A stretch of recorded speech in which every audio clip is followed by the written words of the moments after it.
What's up, everybody? It is Wednesday, May 28th, and this is the Wednesday edition of the Daily Fantasy MLB show, sponsored by FantasyElite, the app that you can get, Davis? From the Apple App Store. I can say that while tweeting and doing a FantasyElite draft. So I don't know what your excuse is. That's because you're so handsome. Now I just throw it to you so I don't have to. Yeah. The host for today's show, Davis Maddock, Derek Carty, and Dan Gaspar, a.k.a. Mr. Tuttle, all hailing from FantasyInsiders.com. Davis, bro, you are looking like focused today. I can just tell that you're going to have a good day today.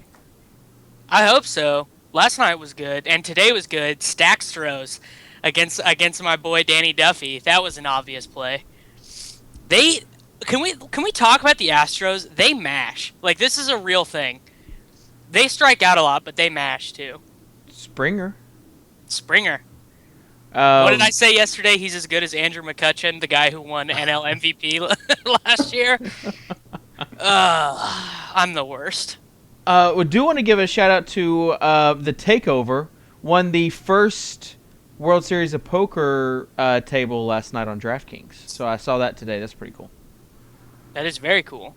His lineup was definitely a little bit like his lineup that he won those tournaments in. He also had that in cash games.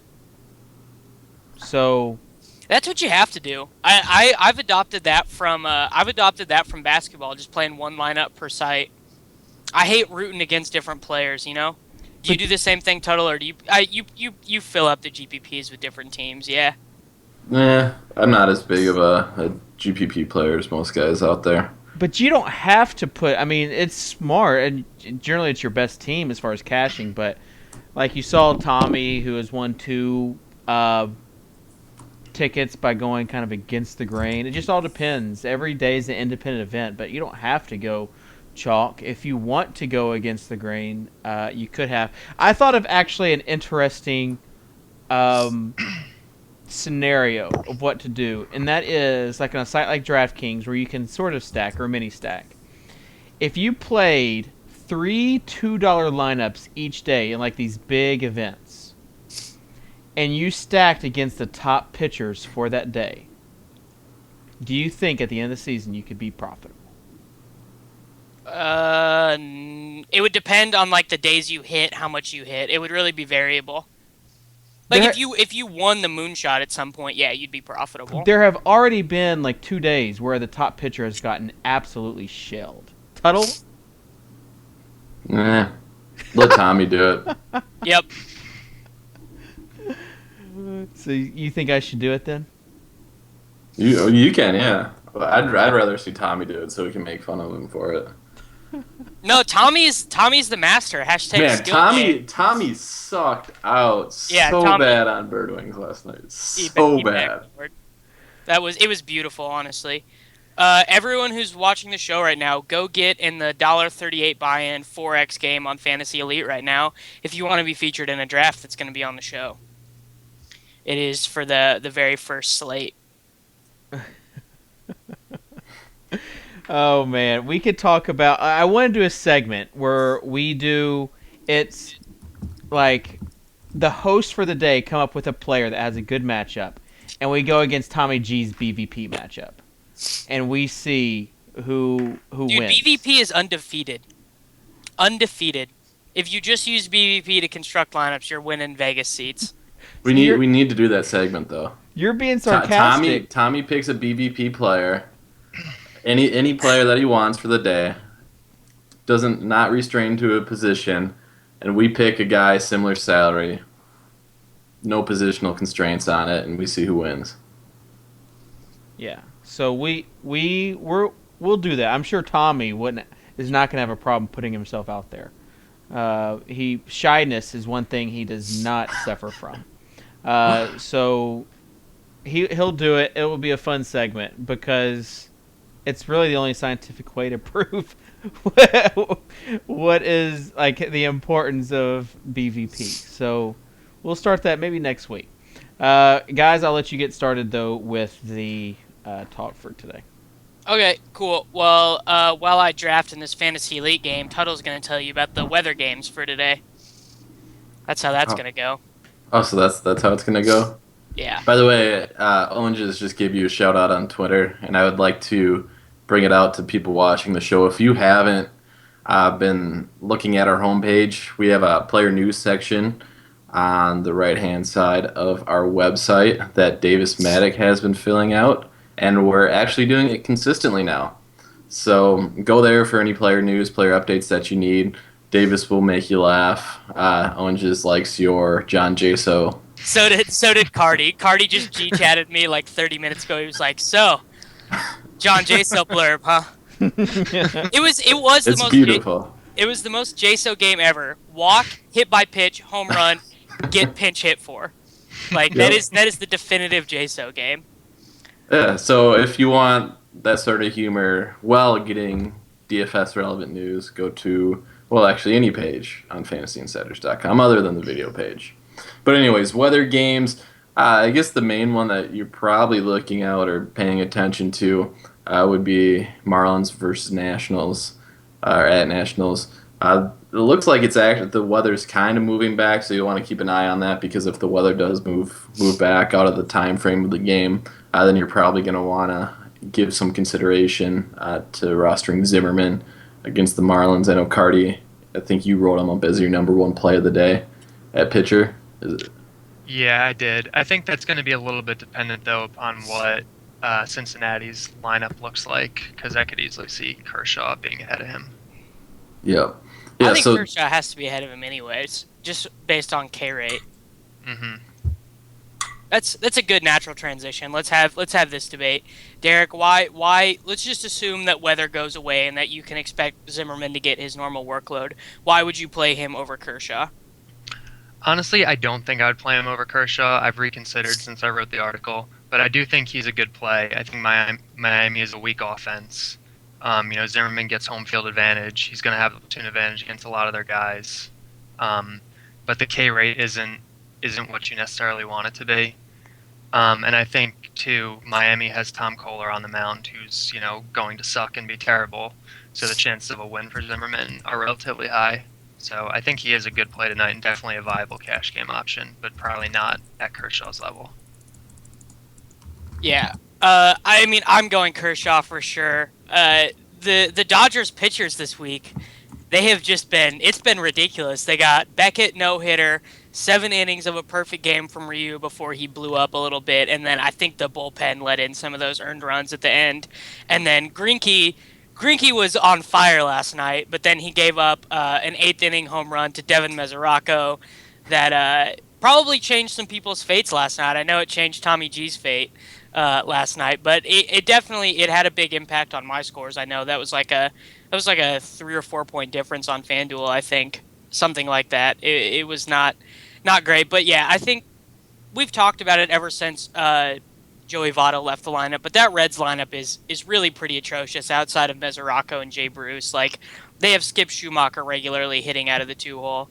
So I think Kershaw's probably in a pretty solid spot tonight. But they're actually dead last. If my page refreshes here, dead last WOBA against left-handed pitching, 277. That's a full 9 points behind the Indians. yeah, and that's really not all that surprising because their best hitter hits from the left side of the plate, and he's not even in the lineup. So, yeah, I think it's Kershaw tonight, and he's not even outrageously expensive anywhere. Like on Draft Street, those elite starting pitchers in good matchups are normally close to like 25K, and he's only 23, which that doesn't sound like a lot, but 2K is the difference between the Mark Krauses of the world and Josh Willingham. So I think that matters. I agree. Okay, but people know to play Kershaw, so I think it's more important to look at some of the other starting pitching options. Who's your third guy behind those two, Derek? Honestly, I think Zimmerman is going to be behind this other guy for me too, now that I'm kind of looking and readjusting. I think CJ Wilson is a really good play tonight against Seattle. He's going to be in a good park. He's up against a weak offense that is very lefty heavy. All of their good hitters are left-handed, and he's going to have the platoon advantage against all of them. So I think he's in a really, really good spot tonight. Okay. I mean, the only thing there is you're kind of conceding the win, basically. Like if you get the win, Against Yeah. Felix, it's but I think that's I think conceding is too strong of a word. I don't think it's like, assured that he's not going to get the win. I mean, Anaheim does, or Los Angeles, whatever you want to call them. They do have a really good offense. I mean, they could get to Felix for a couple runs and give CJ a chance at a win. It's not implausible. yeah. Are you on board with that line of thinking, Tuttle? Yeah, I don't mind it. I mean, if you look, looks like the money line's down to Seattle minus 127 in that game. So that's, I mean, Oh, that's lower than it was when I saw it earlier. yeah, it looks like it's getting bet down quite a bit. So I don't have a problem with that at all. I think people in general overvalue the win in general. I mean, it's not as easy to predict as we'd like to think. I mean, you look at a negative 200 money line from, if a team's a negative 200 money line, that's giving that team about a 60% chance to win that game, and then you have to factor in that win going to a relief pitcher, or all the different scenarios where the starting pitcher doesn't actually record that win. So I think in general people just tend to overvalue the win. So I don't have a problem playing a pitcher that's not necessarily the favorite as long as he's set up fine, which I think C.J. Wilson is. Yeah, But I no- think. You go ahead. I was just going to bring up another guy that I think is in a similar situation. He's not favored to win the game, but I think he's got a pretty decent spot. And Derek didn't touch on him, so I wanted to. And he didn't touch on him in his article, so I kind of wanted to get his take on Anibal Sanchez tonight in Oakland. Yeah, I'm interested in that too. I like Anibal Sanchez in general, and Oakland does have a nice park, but Oakland also has a really good lineup, and they're gonna, just the way they structure their lineup, they're gonna have guys high in the order with the platoon advantage against him. So he's, for me, he's behind Kershaw and Wilson and Felix and Zimmerman and that whole group. Well, how about I think a lot of people, at least what I'm seeing on Twitter, a lot of people are leaning John Lackey. Would you go Lackey or Sanchez? I think I'd go Sanchez. See, and that's where I am too. I think he's clearly, kind of maybe a second tier pitcher. He's going to be your second option on DraftKings, Draft Street potentially. But I think I like him more than Lackey too, even though that Braves lineup doesn't look very strong today. I think when in doubt, you probably want to take the better pitcher versus like a very good offense rather than a bad pitcher versus an offense that you perceive to be terrible, because there's been several times this year where we've been burned by the take a bad pitcher versus an even worse offense, because well, Derek probably knows, has done research on it, like how much of the outcome like of a given game is like reliant upon the starting pitcher, like how much of a given interaction is reliant on pitcher skill, basically. I don't have a percentage for you. I mean, there's a formula that I use that combines the talent of the pitcher and the talent of the batter and all the other factors and puts them together. I don't know. I'd just be kind of guessing. Yeah. Okay. We have some people in the chat saying that John Lackey is super underrated, and that person is, of course, Drew Dinkmeyer trying to rile up Derek Carty. So I'm pulling up his Fangraphs page right now. Well, he's not. I mean, you called him a bad pitcher. Let's not go that did. far. He's not a bad pitcher by any means. I mean, he's solid. His stats this year, He's his not a good peripherals this pitcher. year are good. But yeah, I mean, compare the two. I think I'm on the side with you guys, where I'd certainly go Anibal over Lackey tonight. Is Yeah, Dink, I is think I Dink would- factoring in his divorce? And That's what Dink's saying. with his bad year? Like, Yeah, he's saying like, his that's bad as a result. Because he had a divorce. Yep. That's Because- the mental aspect. Dink, psychologist Dink. yeah, that is interesting, and that's like that is like, for real. I'm interested. I didn't think that that's how Dink rolled. I would have thought that that's how like Napster Man rolled. But the Yeah, fact that is a Napster Man anecdote right there. Yeah, it's a Napster Man special. Interesting. So my question to Dink would be: if a pitcher is in love, Is it better or worse, or does he just need to be focused on baseball? See, if they're super in love, though, that's not good, because then they're just happy all the time. They're like, oh, give up a run, whatever. Like, it doesn't matter. Like, at the end of the day, we're in love, so it doesn't matter how many runs we give up at the ballpark, right? Yes, that's what I'm saying. Is that this is it? Like for real, I am interested on the how love factors into this. And this is not me like putting down like Tommy gets so sensitive about this stuff when you start questioning like gut calls and non-statistical factors. Like this is not me like insulting non-stats. I actually believe in some of this stuff. So, Tommy, easy there, fella. No, But I think it probably matters, but I think it would definitely be hard to compute. But I mean, if you can look at his like career ERA and go, oh well, he's consistently been like a three to low, like a medium threes to high fours ERA, and he has the one bad season, and that was the factor in the season. I think that you could probably say that it matters. Like, so I don't have any problem with that analysis. I honestly didn't know that because knowing the personal lives of Boston Red Sox pitchers is not, in my wheelhouse. yeah, we need like a relational person on the show then, like a segment. That's of Doctor Drew. Dr. Drew. Yeah, that's what he's there for. I think Young Kaiser would be a good relationship expert. I think we right. should bring him on after we do the Young Kaiser tweet of the week. Another chat I don't want. Another thing I don't want to get overlooked because I saw it in chat. Numbers guy, and I know how Davis is going to react to this. But numbers guy was asking thoughts on Shelby Miller against a somewhat depleted Yankees lineup. That's a bit of a weather game, right? Yeah. Yeah, I think Miller's actually in a good spot. I like the way he matches up with that lineup. I mean, obviously he's struggling this year, so there's going to be risk from that. But I think the matchup itself is a good one. Mm-hmm.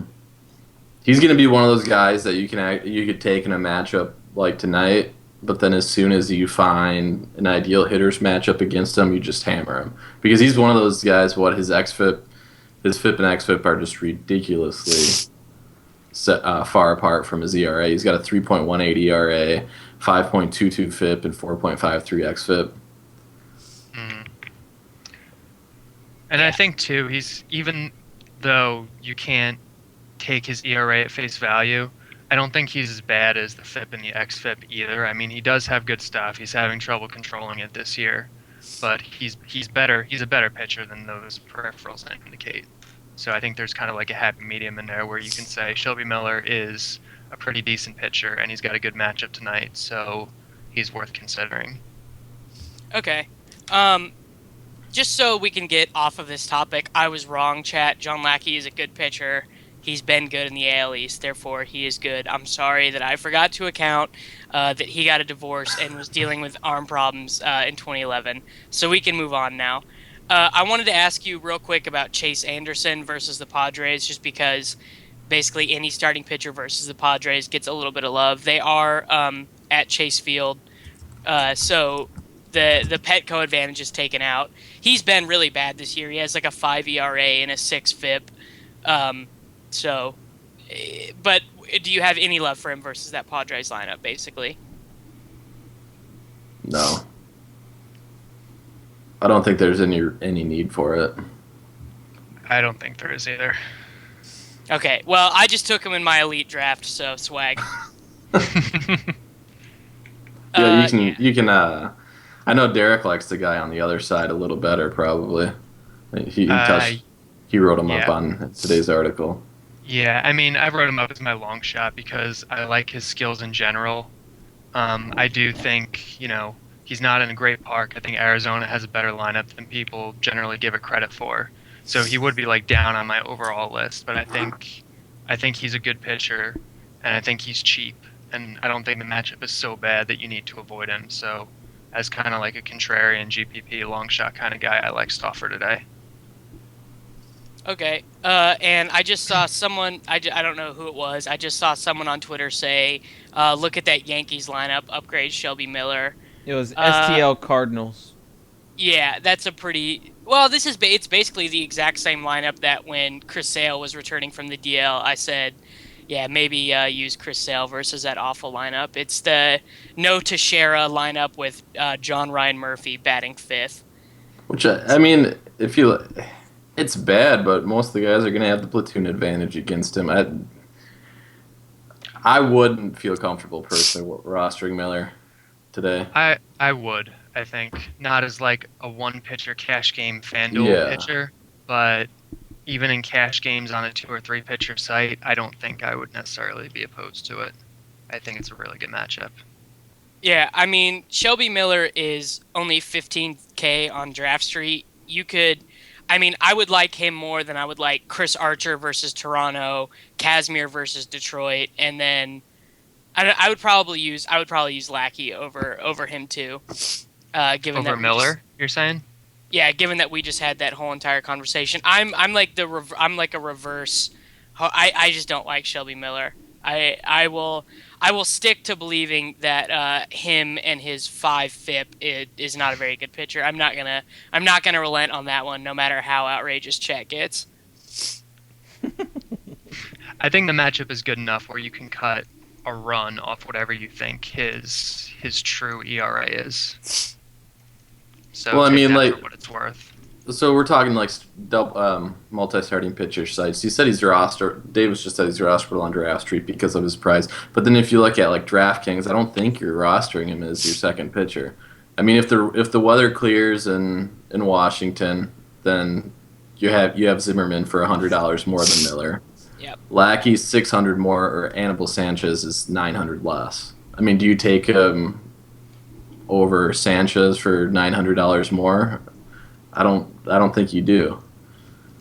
Yeah, well, the guy that we have to talk about that we've yet to discuss is Homer Bailey. He's 12,000 on Draft Street, and I haven't looked at DraftKings at all because I don't think I'm going to play there today.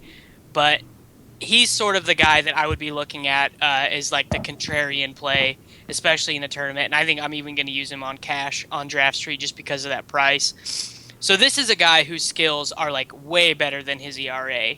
I don't have his XFIP in front of me. I'll pull it up real quick.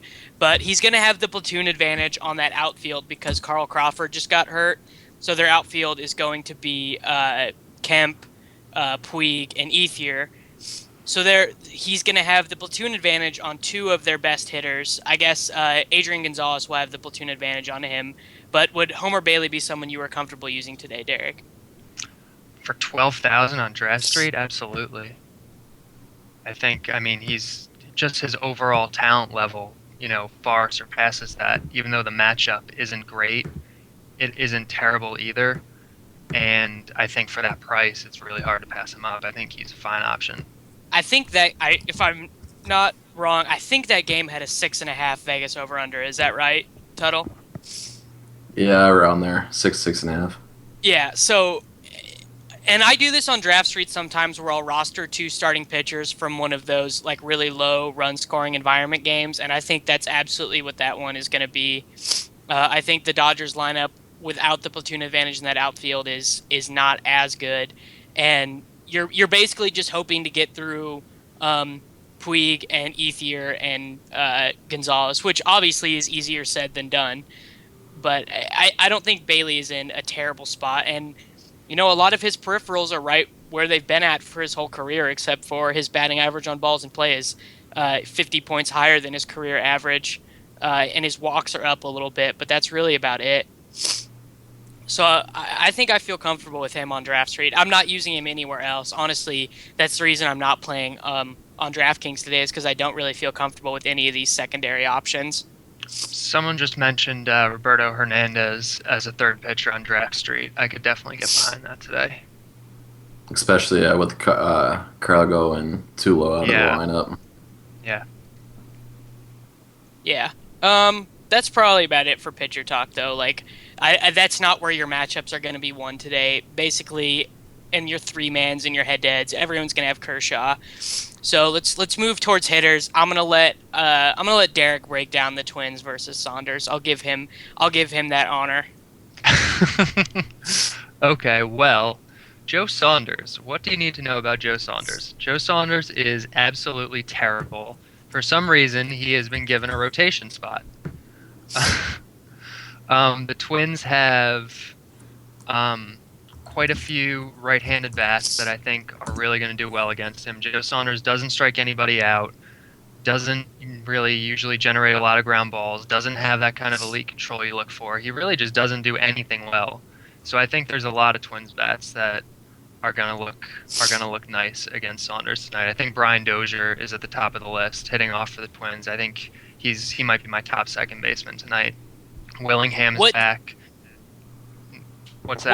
What do you make of his increased velocity in the minor leagues? Do you make anything of that? Of Saunders's? Yeah. Yeah, he was like 92 to 95. Not really. I mean, it's not like it's increased that much. I mean, he's up to like 90 or 91, like. No, 92 to 95. Yeah, those were really? Those were the reports. I guess. See, that's what I've seen, and that's why I think people might be going. I mean, be careful with the Saunders. Yeah, they reworked his delivery. I'm sure if you guys know. with Tuttle. I think Yosmiel Pinto is the guy you look at, and then Dozier and Plouffe for the guys after that. But I think there's so much outfield value today that like cramming Josh Willingham into your lineup might be a little bit of a mistake, because I think I prefer the Rays outfielders over him for sure. Yeah, what did they do with Pinto? Pinto's not in the lineup. I mean, has something happened there, or is he hasn't played like very much at all lately? Yeah, exactly. They just love so Suzuki, annoying. apparently. That's so annoying. Oh, I'm so frustrated. I think, it might be that the Twins, just in general, just don't really know quite how to value players' contributions, and I mean, Kurt Suzuki kind of has a reputation as a good defensive catcher, and he's really not that good. And I could see that kind of being the reasoning behind it, like, he makes up for the lack of bat because he's, good behind the plate, and that's not the case at all. Well, I'm frustrated because I was planning on rostering him everywhere, and I've already had to swap out 4 guys from my elite lineup. So clearly, I did not own that draft. It did not go super well. So yeah, that's okay. Well, Tuttle, go for your stack now. We've given the warning on the Twins that we needed to give. I think my stack is going to be the Ryan Rayburn-less Cleveland Indians. Dude, how can you do it without your boy Rayburn, bro? I don't know. Maybe he'll get a pinch hit late in the game. But I think they set up well in a hitter's park against Noesi. They got all their players pretty much have a platoon advantage on Noesi. I think they're going to they would be my pick to put up the most runs tonight. I like that a lot. I think the other side of that game, too, I think the White Sox, they don't have as many guys with a platoon advantage, but I think TJ House is, perhaps the worst pitcher going tonight. It's an extreme hitter's park, so guys like Visaito, I feel like, is almost a must-play tonight. Gordon Beckham's a great play. Tyler Flowers is a great cheap catcher play. So I think there's a lot of White Sox bats that you can look at. I'm going back to the well 2 nights in a row with Rays bats. I think I'm gonna use DeJesus and Joyce almost everywhere, and then where they're cheap, I might even throw Loney in like a util spot or something. Ortiz is obviously the first baseman of choice, but on Draft Street, I haven't finished a decision about who I'm using in my 3rd pitcher slot, so I might come down from like Chris Davis or something to use Loney. Also, worth mentioning Jason Giambi in the 6th hole for the Cleveland Indians versus Noesi. Yeah, let's move on. Let's talk about positions, though. So catcher was going to be a short conversation for me because I was just going to go with Pinto, but apparently we're playing Kurt Suzuki. Apparently that's a thing that we're doing. So I honestly am kind of lost at the catcher position right now. Who would you? You can't be lost. I have not looked at another catcher all day. It's automatically JSO for you then, right? No, they're going against a good pitcher. Next down the list would be JSO. I mean, catcher is actually really ugly tonight. I don't think it's that ugly. I think who do you like? Gomes. I like Yan Gomes and I like Tyler Flowers. I think they're both in good spots. If they were higher up in the order, I'd like them better. but I think given their prices and given their matchups tonight, I think they're both really they're set up to far exceed their true talent levels. And you're not playing him, but it looks like Braves just came out with an amended lineup, and Gaddis is actually playing now. What's the deal there? Who knows? We need Ben on for a Brave segment on how they handle Gaddis and how he just randomly misses games. El Oso Blanco. What about Miguel Montero versus Stauffer? I know Stauffer is in his career has been decent-ish against left-handed bats, but Montero for his career has just destroyed right-handed pitching. Yeah, I like Stauffer, but again, he was my long shot. I think if you want to go more expensive or someone who's a little more stable than Gomes or Flowers, I think Montero is a really good pick. Yeah, and then someone mentioned in chat, and I can get on board with this too. And I know he was in Ben's write-up. AJ Przinsky's batting fifth today against Gavin Floyd. I think that's a pretty decent matchup. I like Gavin Floyd, so I don't know. I think it was Davis who said Ortiz was like his automatic number one, but Floyd is a good pitcher. Floyd is a better pitcher than a lot of people give him credit for. I think he's been away with the Tommy John surgery, and the season before that, he kind of had like an unlucky looking year with a higher ERA than his peripherals would indicate. But Floyd's a good pitcher, and he's in a good spot now with the Braves, especially with Gaddis behind the plate tonight with that switch. He actually was caught cheating the year before his Tommy John surgery, which might explain some of the regression that year. And he had a divorce, possibly. No, well, the divorce was after he was caught cheating. This was with another girl, so just actually looked that up. So, for what it's worth. Yeah. You just got a question in the chat. Tuttle, Born or DeJesus on FanDuel? I guess price-wise, I'd go DeJesus because I think it's pretty close. But you think that's close? Yeah, I do. But I think DeJesus is $700 cheaper on DraftKings. So. DeJesus. Oh, it's on FanDuel though. DeJesus can dong, bro. And Rogers Center leading off, man. DeJesus can dong. Of course he can. You're not counting on a home run for him. Bro, I'm counting on. I think he already hit one in this series. Maybe two. I think I'm making that second one up. You probably are. Oh my gosh. Tommy just said that Saunders is the sleeper of the day. All right. Not kidding. I could see it. I want to take a look at what Saunders is throwing now. If they reworked his delivery and stuff, I want to get a look at him tonight. Leone just asked a question in the chat. Tuttle, should I play Diane Viciedo or Yes. Josh Willingham? I'd say Viciedo just because of the unknown with Saunders now. I wouldn't want to. I don't like taking hitters in somewhat of an unknown situation, so I'd go Viciedo. Better park too. Give him a bump. I think it's Viciedo. It's not even close. And Tommy's breaking down some stuff in the chat. He said pitcher versus batter data. The Twins are 5 for 54 off Saunders for his career. So I don't know. I would question how many of those were even guys who were on the roster because Dozier, Plouffe, a lot of those guys are new. Yeah, like a lot of the good guys like Dozier, Arcia, like they weren't even around to do it. Like it's gonna be like at bats against like Kurt Suzuki and like. Yeah. I would also say that in terms of Rays guys tonight, something to look for is the fact that already in the lineup, Meyer, they already have 4 of their outfielders in the lineup, so the chances of them getting pinch hit for are like a little bit less than they would be normally, basically, because it's a little bit harder to work defensively. I think that unfortunately at designated hitter, DeJesus is the one who's most likely to get pinch hit for. But in terms of Joyce and Desmond Jennings tonight, I think that it's less likely that they get pinch hit for. So, for whatever that's worth. Moving on, though, let's talk about second base. I mean, yeah, Saunders new delivery, whatever. I'm playing Brian Dozier tonight. I haven't looked at any other second baseman, so I'm gonna let Derek talk about some other second baseman. I couldn't fault you for going with Dozier, especially with Saunders being kind of an unknown. But I think if you're not going to go with him, I think Jason Kipnis is in a really awesome spot. He's getting a big park bump. He's getting the platoon advantage against Noesi.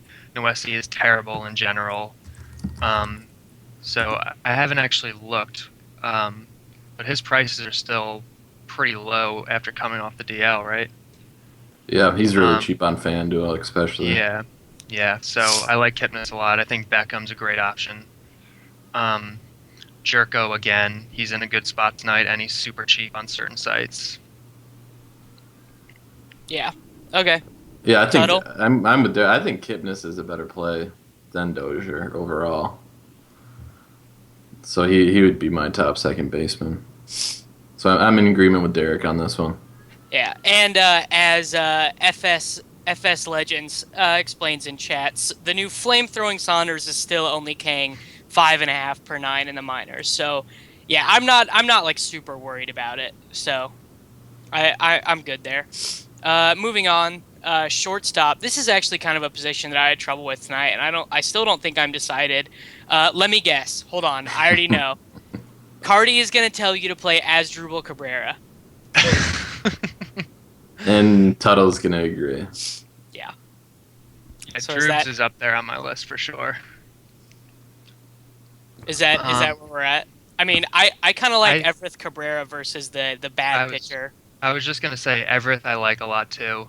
I think Gene Segura is actually a pretty viable option tonight, even without the platoon advantage. I mean, he's still in a good park. He's up against a below-average pitcher. He's batting leadoff again. So I like Segura, I think, is more of a contrarian play. But I think Everett is a really good play, too. Yeah. Are you on board with all of that, Tuttle? Yep. Alexi Ramirez, too. yeah. If you're doing like a Chicago stack, he's definitely Be nice if star. I hate where they bat him in the order. Yeah. That's the only thing. Was wishing he'd get a little bump in the order today, but he still looks like he's batting sixth. It's annoying against a lefty seeing Connor Gillespie in the It is really bad. What are you doing? Like, reevaluate your life. See, Derek Carty and Drew Dinkmeyer have more in common than they would both like to let on. They both get super annoyed by nonsensical lineup decisions by managers. Like it partly ruined Drew's day yesterday that Gerardo Parra batted second versus a lefty. Like Drew was still mad about it 10 o'clock at night. Like it got to him. The best was when he grounded into double play his first at bat. Yeah.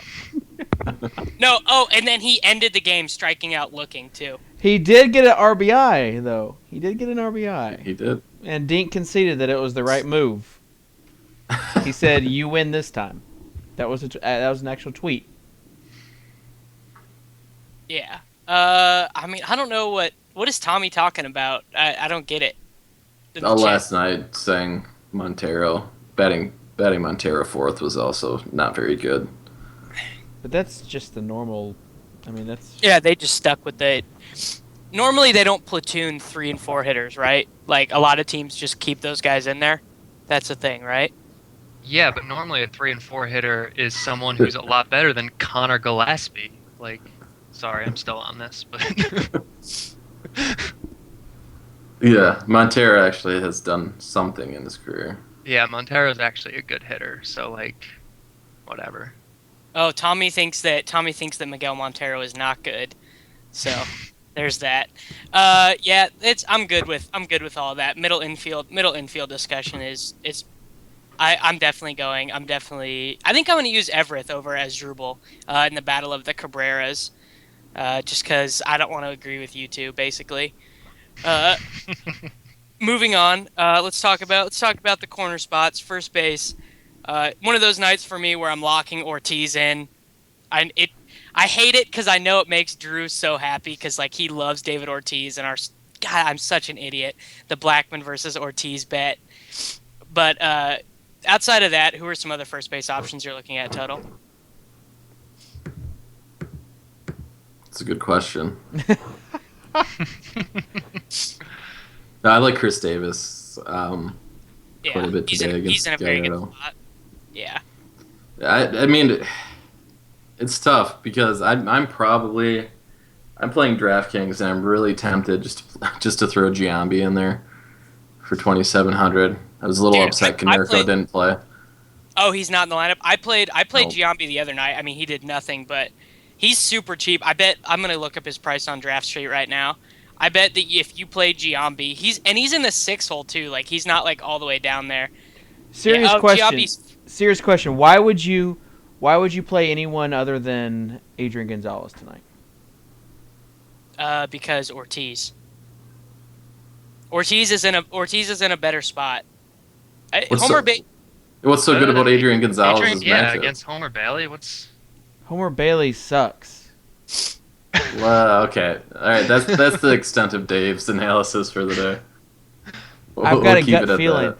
I'm watching two cats fight also outside my window. It's pretty cool. Oh. I think my cat's outside my door. Am I missing? Is it a BVP thing? Is Gonzalez like really good off Homer Bailey for his career?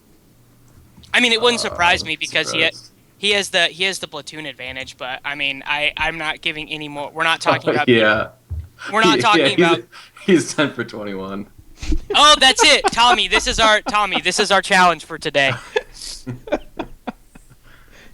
So This is it. It's Adrian Gonzalez. Well, I mean that's the argument that BVP is. Is it really because he owns Homer Bailey, or is it because he's got a platoon advantage and he's a good hitter? Mm-hmm. Like that's what it is. He just sees the ball really well coming out of his hand. He just like that ball. It's like the Matrix where like time slows down, but it's only against Homer Bailey. Yep. It's not against anyone else. It's just like Adrian Gonzalez is Neo and Homer Bailey is Mr. Smith, and like Bailey's just out there shooting bullets, but it doesn't matter because Adrian Gonzalez can just warp time with his mind. Well, I mean, here's the thing, and I was gonna tweet it last night, but didn't feel like debating with Tommy the whole night. But BVP is always going to be a thing because BVP lovers always just conveniently ignore when it doesn't work out in their favor. If someone hits a home run, it's only due to BVP. But if someone has a bad game, they just completely ignore it. They don't bring it up. It's baseball, That's why dude. BVP will be a thing. It's variance, bro. It's just baseball. Yep. Yeah. Enough BVP talk, though. Moving on. All right. Honestly, my first base options tonight. I was joking about Giambi. I'm absolutely not playing Jason Giambi. For me, it goes Ortiz, Chris Davis, Justin Morneau, in that order. Those would be the guys I really like because it's not priced into his price tag right now. But Morneau batting third after he's batted 6 for like the last month, so you should be able to get Morneau at a little bit of a discount. I know you can on FanDuel. That would mostly be for tournaments because like I said, I'm kind of locked in on Ortiz. I know he's still expensive on Draft Street, and like I said, I haven't looked at DraftKings yet today. I don't dislike Adam Lind either. In that park, I don't think Chris Archer is overly good. He's batting cleanup. I think Lind's in a decent spot for a cheaper guy who's not in like that Ortiz, Davis, kind of range. Yep. All right. Real quick, third base, Plouffe. Longoria.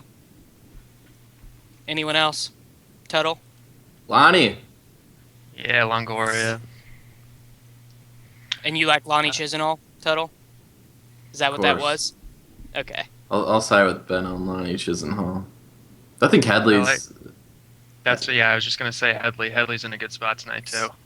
I think those are the 4 names to kind of zero in on. Okay. I'm playing Plouffe because there's just something cool about saying Plouffe dong. We now know, and we can't play Eric Chavez thanks to Gibson. He got Gibson again. No, Kirk Gibson is a ball player, dude. He's infallible. All right, Young Kaiser tweet of the week. Let's do it, Kitchen.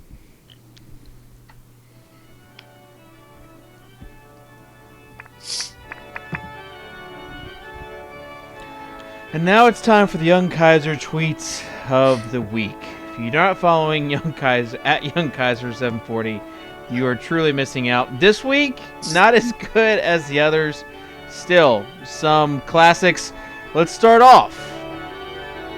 I've favorited this one is because basically this is like the only tweet that Young Kaiser has like edited, censored. I don't know why this was the one he chose, but he did. It says, Strasburg, you beep suck. The surgery beep, you up. So that is like the only tweet in the history of Young Kaiser tweets that has been filtered. Next, rooming with this guy named rooming with this guy named Gus Funk, and his whisper stinks like, damn, did you eat a doo-doo sandwich last night? What I want to know is, why was he whispering? Why was he? Yeah, why was Gus Funk whispering to Young Kaiser? And can we see a picture of a guy named Gus Funk? Anyways, I'm not sure that's really his name. Yeah, and I've never heard someone call it his whisper either. That was my favorite part about it, his whisper. Oh man. Then we have the really the last one for the day, and this was just funny, and it was like a good neighbor, State Farm is there. # with a dong. That was pretty good. He also had one, and I'm not even sure what it was like after all the Landon Donovan talk came out, and he tweeted, OMG, Landon Donovan cut from the team, and Landon Donovan cut from the team, and then he said, OMG, Becky. Like, I don't know if that was him making fun of the soccer-loving crowd, but it was funny. But anyways, that's the Young Kaisers tweets of the week. Now back to our program in progress. All right, outfield time. There's lots of discussion to be had. I'm gonna give the floor first to Derek to explain Diane Viciedo love. Viciedo is going to be on all of my teams tonight. TJ House is just terrible. U.S. Cellular Field is one of the best in all of baseball. Viciedo has a platoon advantage and a pretty big true platoon split. He's got the home field advantage. He's just got everything working in his favor tonight. I'm taking him over, some of the actual elite outfielders tonight, even if Price wasn't a thing. Okay, cool. I don't hate it, and you have convinced me. He is in my lineup as we speak. So I'm good with that. I talked about it a little bit earlier, but the guys I really like are the Rays outfielders.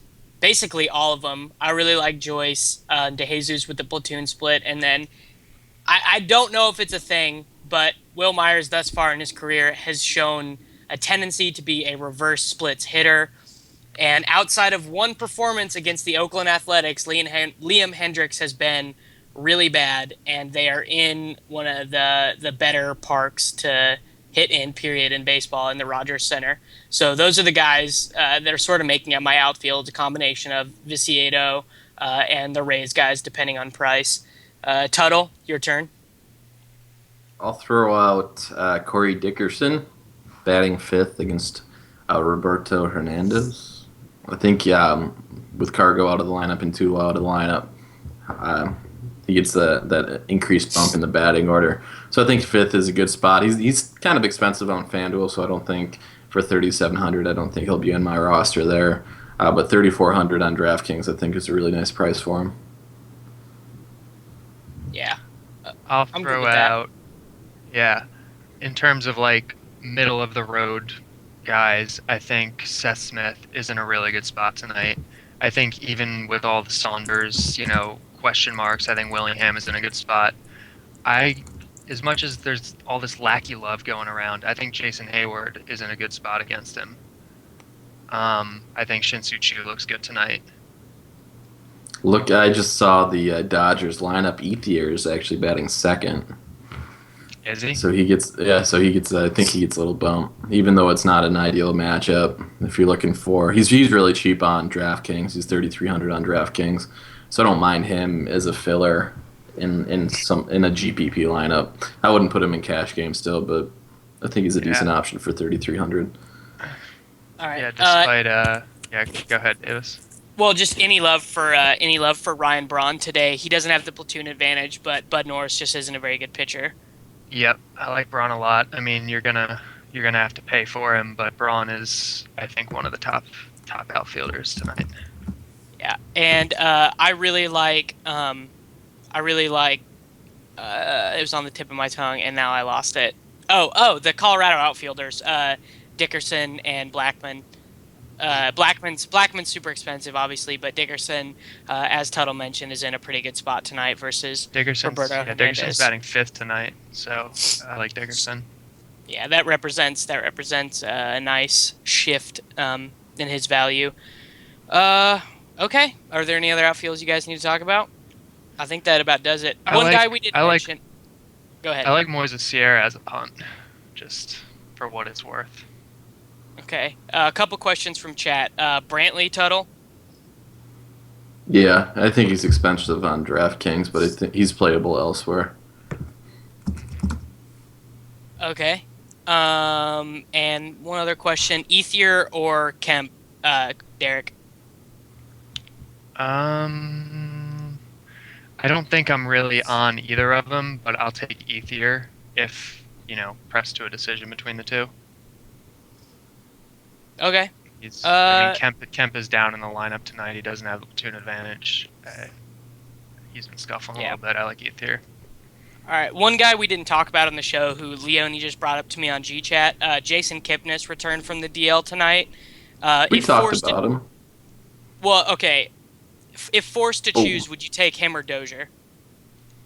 I told you Kipnis was my top option. Okay. Well, I was drafting or not paying attention. Unbelievable. Yeah. All right. Well, let's talk about this. Elite draft then, David. My team, obviously, I feel a lot better about it after making all those swaps. I kind of punted starting pitcher, but I have exposure to lots of what I think are really good hitters who all have the platoon advantage except for Braun. But I think Braun might get a little dong ski tonight. I think I might like Jason G4S's team the best. That's a solid squad. And if Shelby Miller is really good tonight, Lunaland is in a good spot. I might just lose again. Yeah, last night you actually came in last place. Yep, my hot streak is officially over. Like, I'm pretty sure that Jordan's even going to beat you tonight. That would be embarrassing. Yeah, it would. Yes, it would. Yeah. Papa is saying, let's go, Jordan. Jordan needs a friend. All right. Dong time, you guys. Guaranteed dong, under the radar dong. Tuttle, you first.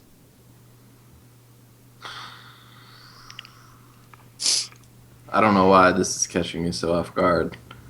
It always does, and it's like you gotta know that it will always come. This will always be a discussion that we have at the end of the show, and you should be thinking about this all day, anyways. It will be a thing. It will come. Well, I don't want to take Derek's because I know who Derek's is going to be. So I'll just go with Chris Davis for my guaranteed. All right, who's your guaranteed, Derek? I don't know who he was thinking. My guarantee is going to be Miguel Cabrera. Oh, fine. I'll take this David as my guarantee. No, that was mine. My under the radar. Do I have to pick him as my my obvious one? Yeah, I guess not. He's touche. Dang it. All right. My obvious if I have one is. I will, but. Yeah, my obvious one is David Ortiz. All right, who's your under the radar total? Let's go Kipnis. All right. Cool. Derek, under the radar. Bisaeda. Okay, cool. My under the radar is David DeJesus, but that's gonna happen, so it's not even that under the radar, honestly. Like it might actually be the first pitch of the game, first at bat. Like wow, not even Matt Joyce, not even the power hitting lefty in the Tampa Bay's lineup. No, he goes with DeJesus instead. No, dude. Because I've been playing. Oh God, Matt Joyce is so frustrating. How many? Basically. No, we're not even getting into this. It's not lineup complaint time. The whole Rays lineup has been frustrating this year. Yeah, it's just you never. And Will Myers is just. He's got to be the worst. Like Will he Myers had is two. He had 2 sack flies last night. What else do you want out of him?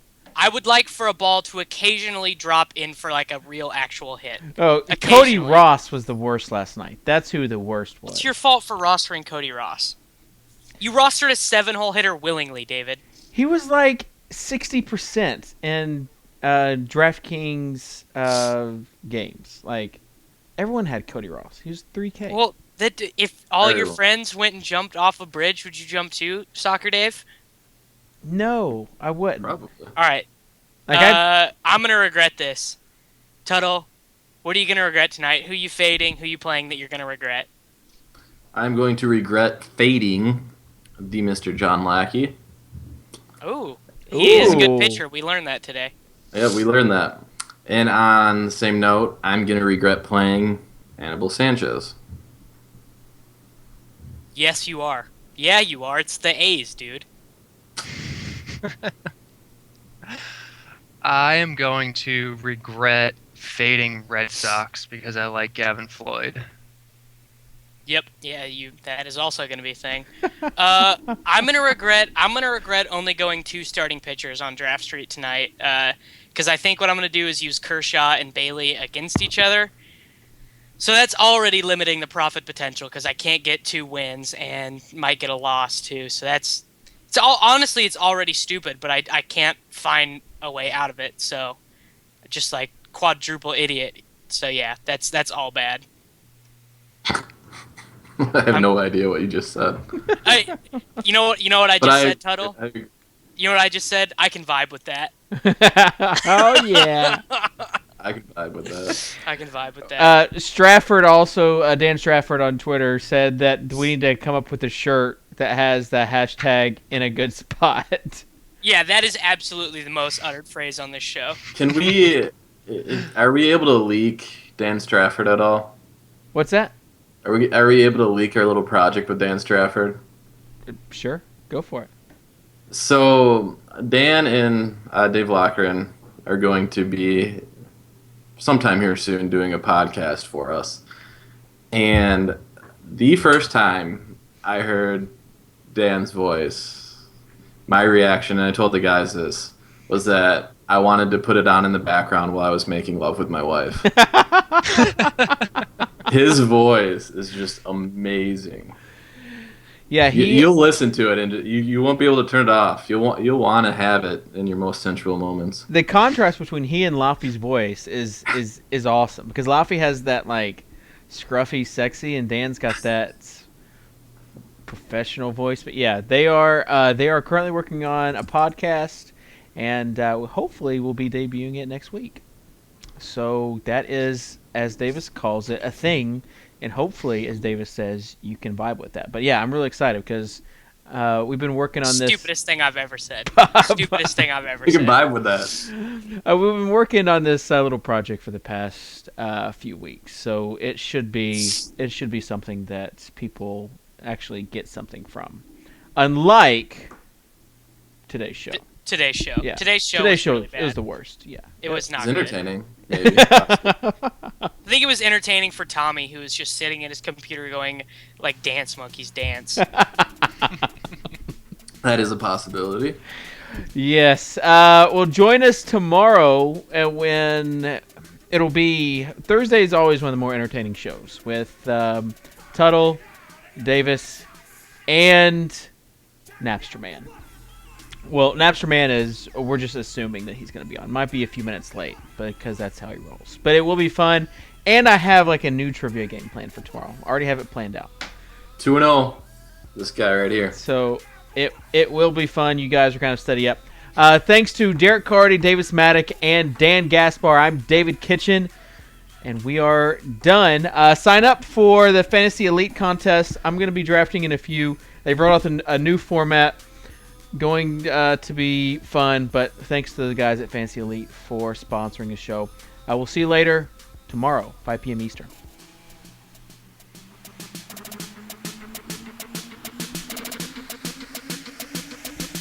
Dan, are you going to make a shot or what? No. No? Ball's too far away. Cool. Plus, I have a new regret. It's going to be rostering Giovanni Gallardo tonight.